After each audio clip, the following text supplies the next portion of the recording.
Hey, xin chào các bạn, chào mừng các bạn đã quay trở lại với channel của tôi. Và chúng ta lại tiếp tục quay trở lại với chủ đề không quân. Mình đã có khá là nhiều video clip về các đơn vị không quân cũng như là cách chơi các cái đơn vị không quân từ đầu. Và đợt vừa rồi thì các bạn đang được nhìn thấy là những lực lượng không quân, cụ thể là các chiếc máy bay ném bom của máy chủ 177 đến từ liên minh DFS đã hoành hành trên bầu trời như thế nào rồi, đúng không? Và cũng sẽ có những người mong muốn là phối hợp một cái đội hình không quân.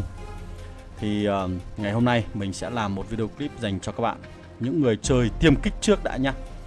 Là chúng ta sẽ lựa chọn những tiêm kích nào và lựa chọn sĩ quan ra làm sao, đồng thời học tập kỹ năng như thế nào cho chiếc tiêm kích của mình. Thì đây chính là nội dung chính ở trong video clip này dành cho các bạn.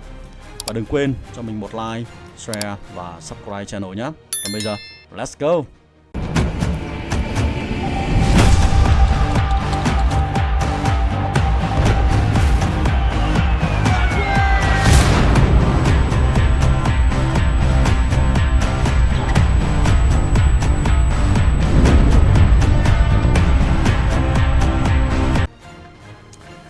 Rồi, trước tiên, trước khi mà đi vào lựa chọn các sĩ quan dành cho các chiếc tiêm kích thì chúng ta sẽ cùng nói qua một chút về đặc trưng của các chiếc tiêm kích, để sau đó các bạn sẽ xem là mình sẽ phù hợp với những loại tiêm kích nào. Bởi vì là từ các cái việc đặc trưng này chúng ta sẽ cố gắng tối ưu hóa các đặc điểm của nó dựa trên các sĩ quan. Đồng thời nếu như được, các bạn cũng sẽ cố gắng kiếm các món đồ để phù hợp với những đặc điểm của các chiếc tiêm kích này. Dĩ nhiên thì chúng ta cũng có thể biến tấu phù hợp với từng người chơi và từng sở thích của mỗi người. Nhưng đối với chúng ta là free to play thì cố gắng tối đa hóa lợi ích đến từ đặc điểm của các đơn vị, nó sẽ tốt hơn so với việc là chúng ta lắp ráp lung tung. Ok. Rồi, ở trên màn hình thì mình đang có 3 đơn vị tiêm kích dành cho các bạn để chúng ta có một sự so sánh nhất định. Cái đặc trưng của các đơn vị tiêm kích này mình cũng đã có những video clip dành cho các bạn rồi, nhưng mà có lẽ là nó đã khá là lâu rồi. Đây sẽ show cho các bạn xem. Đầu tiên chúng ta sẽ xem tiêm kích của Đảng Trật Tự. Thì đặc trưng của cái đơn vị này ấy là nó có độ cơ động cực kỳ cao. Nó chỉ có ưu thế duy nhất ở chỗ này thôi, là có độ cơ động cực kỳ cao, cao nhất trong số 3 đơn vị tiêm kích. Tuy nhiên là trong một vài phiên bản cập nhật vừa rồi, nhà phát hành có bổ sung thêm một cái đặc trưng nữa là khả năng hấp thụ sát thương lên đến 15% dành riêng cho các chiếc tiêm kích của Đảng Trật Tự, để hy vọng là đem đến sức mạnh nhiều hơn cho chiếc tiêm kích này và mong muốn nó bay ra ngoài bầu trời nhiều hơn. Với việc là giảm sát thương 15% này, nó bằng một cái kỹ năng của một vị tướng rồi đấy các bạn ạ. Nhá. Rồi, quay trở lại vấn đề là đặc trưng của cái đơn vị tiêm kích của Đảng Trật Tự là nó có cái độ cơ động cao. Độ cơ động nó sẽ tác động đến cái khả năng né tránh của đơn vị này. Độ cơ động càng cao thì khả năng né càng tốt nhá. Nó khả năng né càng tốt. Đấy. Mà né càng tốt là chúng ta còn càng có khả năng là né tránh, giảm sát thương đến từ các đòn tấn công của đối phương. Đó. Tuy nhiên là được hưởng lợi hai cái đặc trưng như vậy, nhưng mà đổi lại các chiếc tiêm kích của Đảng Trật Tự nó có sở hữu một cái lượng độ bền khá thấp. Bởi vì nó đã né sát thương rồi mà lại độ bền cao nữa thì ai mà chơi được, đúng không? Và hỏa lực ở mức trung bình thôi. Đấy, như các bạn đang được nhìn thấy ở cấp độ 127 full cải tiến. Mình chưa tính cái phần linh kiện nhé, bởi vì linh kiện này là tùy từng mỗi người chơi. Đấy, là chúng ta đã có những cái chỉ số cơ bản như thế này rồi. Rồi tiếp theo là tiêm kích của Sư đoàn Tiên Phong. Đây là đơn vị mà có khá là nhiều người chơi lựa chọn, bởi vì chúng ta có thể mua được cái phần da, đấy, phần sơn này của chiếc tiêm kích này ở trong cửa hàng đấu trường cấp độ 4 các bạn ạ. Mua được cái này nó đã tăng cho chúng ta cấp thêm hỏa lực, thêm bao nhiêu phần trăm đấy rồi. Mà mua được sau khi chúng ta tham gia bản đồ cấp độ 4 rất dễ. Đặc điểm của chiếc tiêm kích này là nó có khả năng nghênh kích cực kỳ lớn. Nghênh kích này là loạt đạn đầu tiên được bắn ra trong cái quá trình mà chúng ta tham gia giao tranh. Và cũng có khá là nhiều tranh cãi liên quan đến cái chỉ số nghênh kích này. Đại khái thì các bạn chỉ cần hiểu là khi mà hai chiếc tiêm kích đối đầu lẫn nhau thì chiếc nào có tỷ lệ, có cái con số nghênh kích cao hơn thì nó sẽ gây ra được nhiều sát thương hơn cho đối phương. Đơn giản như vậy thôi. Hỏa lực so với đảng trật tự thì nó đang chỉ có thấp hơn, đang hiện tại là 7,13 triệu. Còn độ bền thì nó đang là cao hơn, 2,59 triệu nhá. Còn độ cơ động là thua hẳn rồi. Ok. Rồi, tiếp theo là chiếc tiêm kích của Liên minh Tự Do. Đây là một chiếc tiêm kích mà có rất ít người lựa chọn nó bởi vì khả năng khá là kén người. Và thực tế là nhiều người chưa thấy được cái vai trò và sức mạnh của đơn vị này đang nằm ở đâu. Vậy thì hãy xem đây. Ở đây thì các bạn thấy là cái khả năng nghênh kích của nó cũng thấp, chỉ có 237,9 điểm. Khả năng độ cơ động của nó cũng ở dạng trung bình, 520,4 điểm. So với đây là lớn hơn 50 điểm. Đấy, 520. Cũng thua so với đảng trật tự. Nhưng đổi lại ở đây chiếc tiêm kích này sẽ có hỏa lực lớn hơn là 7,4 triệu. Và độ bền ở mức trung bình. Khi các bạn xem cái phần thuộc tính bên trong này thì riêng chiếc tiêm kích của Liên minh Tự Do sẽ được cộng thêm 5% sát thương dành cho các đơn vị không quân khác. Điều này nó sẽ gây ra nhiều sát thương hơn dành cho các đơn vị máy bay ném bom của kẻ địch hoặc là các chiếc tiêm kích của kẻ địch. Và riêng mỗi một đơn vị này có khả năng tăng cường thêm 5% này thôi. Điều đó khiến cho các bạn có thể nhìn thấy là được cái lượng hỏa lực của nó cực kỳ cao. Được chưa? Như vậy thì để một cách đơn giản hóa nhất cho các bạn dễ tiếp cận đối với những người chơi mới khi chúng ta bắt đầu xây dựng đội hình không quân thì chúng ta cứ mường tượng rằng là tiêm kích của đảng trật tự sẽ thiên về né tránh, thiên về độ cơ động, đấy, thiên về khiên, thiên về sức kháng cự. Tiêm kích của sư đoàn tiên phong sẽ chuyên về khả năng tấn công của đòn tấn công thường, chí mạng hoặc là nghênh kích, đúng không? Và cuối cùng là chuyên về hỏa lực, tức là một dạng cân bằng. Chúng ta sẽ có hỏa lực lớn, có thể gây sát thương theo thời gian lớn, nhưng mà đổi lại thì nó cũng có một độ bền trung bình, có độ cơ động trung bình, tức là nó đều xem nhau hết. Rồi, thế thì với những cái đặc trưng như vậy ấy, thì mình sẽ bắt đầu đi hướng đến các cái sĩ quan không quân dành riêng cho đội hình này, dành riêng cho từng chiếc máy bay. Đầu tiên thì rất dễ chọn là các bạn chơi các chiếc tiêm kích của Liên minh Tự Do.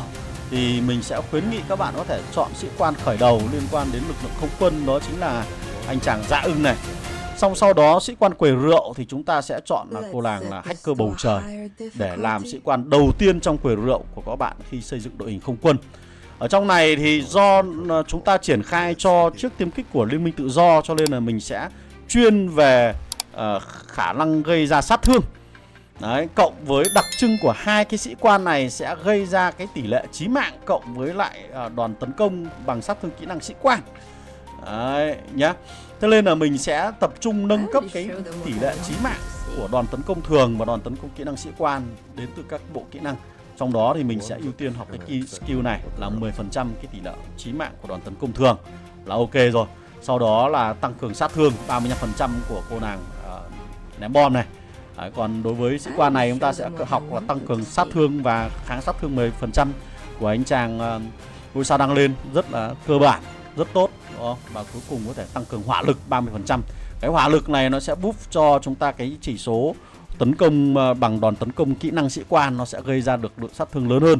Ví dụ như ở đây là 900 điểm, còn anh chàng này chúng ta cũng sẽ có cái điểm là 900 điểm nữa, gây ra cái lượng sát thương bằng kỹ năng sĩ quan lớn hơn rất là nhiều. Đó, đơn giản chỉ có hai cặp này thôi. Và trong cái quá trình giao chiến thì bạn là phải là cái người bay sau những cái người chơi mà chuyên về tăng cơ hoặc là chuyên về khả năng kháng và hấp thụ sát thương của kẻ địch trước, làm khiên, làm bia đỡ đòn cho các bạn có thể xả được lượng sát thương nhiều hơn. Tiếp theo là đối với những người chơi mà chuyên về tiêm kích của sư đoàn tiên phong thì mình có thể khuyến nghị các bạn chọn anh chàng cáo bạc là sĩ quan khởi đầu. Anh chàng này nó có một cái điểm đa dụng là chúng ta vừa có thể triển khai theo hướng phòng thủ nhưng mà cũng có thể học tập kỹ năng để chuyên về sát thương tấn công. Đó, thì dĩ nhiên là hai cái cặp dưới này các bạn vẫn có thể triển khai cho tiêm kích của đảng sư đoàn tiên phong được nhé. Nhưng mà bộ kỹ năng học chúng ta sẽ học thay đổi đi một chút. Do là cái đơn vị máy bay tiêm kích của đảng trật tự màu xám ấy nó có khả năng nghênh kích đã lớn rồi, cho nên mình sẽ cường hóa cái chỉ số nghênh kích đấy lên bằng các cái kỹ năng mà tăng cường khả năng nghênh kích, ví dụ như của anh chàng cứu tinh bầu trời này, lên đến 35% đấy các bạn ạ. Đây là một ví dụ thôi. Đấy, hoặc là chúng ta cũng có thể học cái kỹ năng tăng cường 20% sát thương nghênh kích, cái chỉ số điểm nghênh kích của anh chàng cánh kiếm cộng với hỏa lực 20%.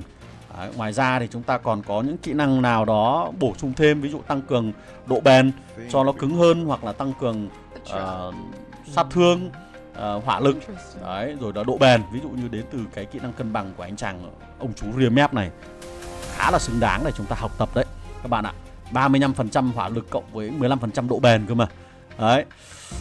Thì dĩ nhiên cái kỹ năng này chúng ta có thể hoán đổi cho cái cô nàng cho cái các cái sĩ quan bên dưới này để chúng ta thay đổi lẫn nhau. 35% này cho anh chàng ông chú trên này học, cáo bạc này học, và đổi lại chúng ta học kỹ năng hỏa lực xuống cái này cũng được, không sao cả nhé. Đấy, nhưng mà cái key chính ở trong cái bộ kỹ năng này là chúng ta sẽ học tập cái kỹ năng tăng cường sát thương nghênh kích.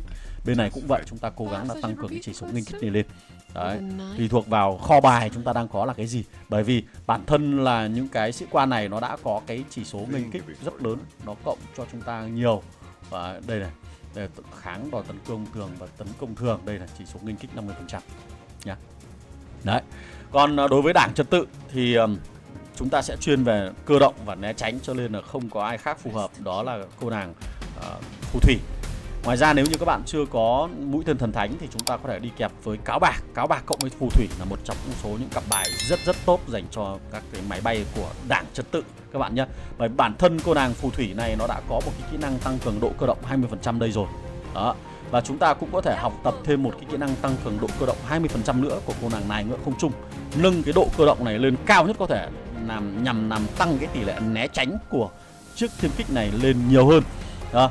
Ngoài ra chúng ta cũng có thể học tập thêm một kỹ năng kháng sát thương, kháng cái đòn tấn công nghênh kích 50% cộng với chỉ số của 65% bản thân của kỹ năng của cô nàng mũi tên thần thánh này. Nó sẽ nâng cái điểm kháng nghênh kích lên khá cao, cho nên là trong các pha giao tranh đầu tiên khi mà chúng ta lao vào trong combat thì cái lượng độ bền mà chúng ta bị dính phải, nếu như có nếu như địch có bắn trúng mình ấy, thì mình cũng không bị tổn thất nhiều lắm. Đó. Đấy. Còn bên này thì chúng ta đơn giản là chúng ta học thêm sát thương rồi là kháng sát thương cơ bản thôi. Đấy. Ok. Đấy, thì trên đây là một trong số những cái khuyến nghị dành riêng cho những người chơi mà chúng ta muốn xây dựng một đội hình không quân. Dĩ nhiên ở đây mình đang lựa chọn các cái kỹ năng mà nó không bị dẫm chân nhau, là bởi vì mình muốn thể hiện cho các bạn là 3 đơn vị không quân thì chúng ta sẽ học tập kỹ năng như thế nào. Còn trong tình huống thực tế thì khi các bạn mới chỉ có một sĩ quan không quân, một đơn vị không quân thôi thì chúng ta hoàn toàn thoải mái lựa chọn. Nhưng cái vấn đề chính là chúng ta nên tối ưu hóa về đặc trưng của từng đơn vị, dựa trên các sĩ quan để chúng ta học tập kỹ năng để cường hóa cái đặc trưng đó lên thì nó sẽ tốt hơn so với việc là chúng ta chơi một cặp bài là semi. Semi có nghĩa là tăng cơ thì không ra tăng cơ, mà dam dealer thì không ra dam dealer, thì nên là nó khá là yếu các bạn nhé. Rồi, còn quan điểm của bạn khi học tập kỹ năng như vậy nó có ổn không, có giống với các cái cách mà các bạn đang sử dụng hay không, thì hãy để lại phần bình luận để chúng ta cùng nhau trao đổi thêm nhé. Và nếu như các bạn cũng có những cách học tập kỹ năng hay hơn, tốt hơn thì hãy chia sẻ để mình có thể tham khảo thêm, đồng thời hoàn thiện các cái bài hướng dẫn này để dành cho anh em chơi sau, chúng ta có cái đường rút kinh nghiệm nhé. Và đừng quên cho mình một like, share và subscribe channel của mình. Mình cũng đã mở cái tính năng hội viên. Nếu như anh em có điều kiện thì hãy tham gia chương trình hội viên của mình. Một là để nhận được nhiều thông tin ưu đãi, hai là chúng ta có thể ủng hộ mình để ra thêm nhiều video clip hơn nữa nhé. Còn bây giờ chào tạm biệt và hẹn gặp lại các bạn ở trong các video clip tiếp theo. Goodbye.